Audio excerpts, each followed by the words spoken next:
what's up? This is John Motovlog. Panibagong araw, panibagong vlog. So ayun, magdi-deliver tayo ngayon. Medyo kukunti yung ating parcel kasi hindi siya ganun ka-volume sa aming hub ngayon. So ayun, tara, samahan niyo ako. Let's go. A few moments later. So first drop natin is Ilayang Mapagong. Tawagan natin yung customer kasi wala siyang specific na address eh, basta Ilaya lang. So kailangan natin tawagan. Tanong natin kung saan siya sa Ilaya.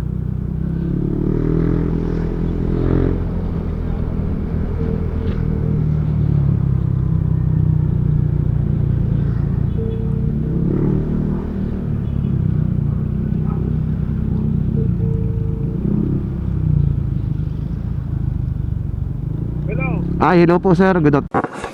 What? Bro, what are you talking about, man?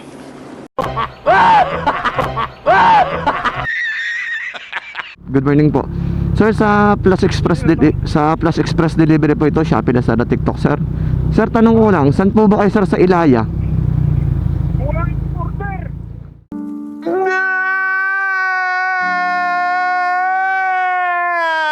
Imitasyon di.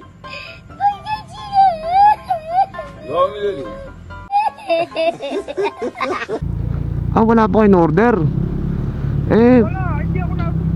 Hindi ko nakakatulong na nga sa akin eh. Wala akong order.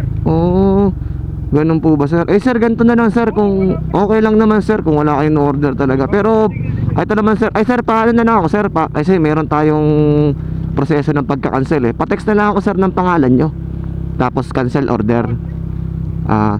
Sige sir, pasuyo na ako sir ngayon para ma-cancel na natin. Sabi, teka, kanitetext yun? Ito po sir, ito pong number natin tatawag sa inyo sir.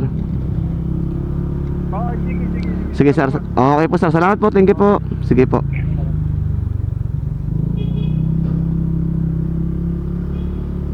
Putik.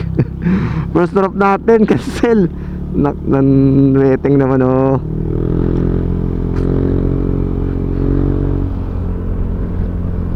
Patay tayo, cancel agad. Ay.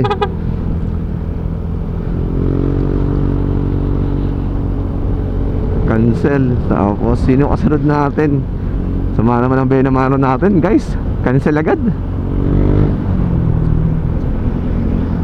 Kaya yun, sa mga may hilig umorder online o kalimitan sa Facebook, make sure lang natin mga tol na kung hanggat maaari tingnan natin, i-check natin kung legit ba yung ating orderan. Kasi minsan talaga napakadami dyang scammer, bogus seller na kahit wala kang order papadalan ka ng mga yan. So make sure lang pag tinawagan kayo, sana sumagot kayo sa tawag para ma-cancel agad natin. Kumbaga tulong nyo na rin sa rider para na rin mabahala. So yun, nakakita na naman ako ng kaibigan. Si ano yun si Motolola. Tropang kaibigan natin yan sa Japan.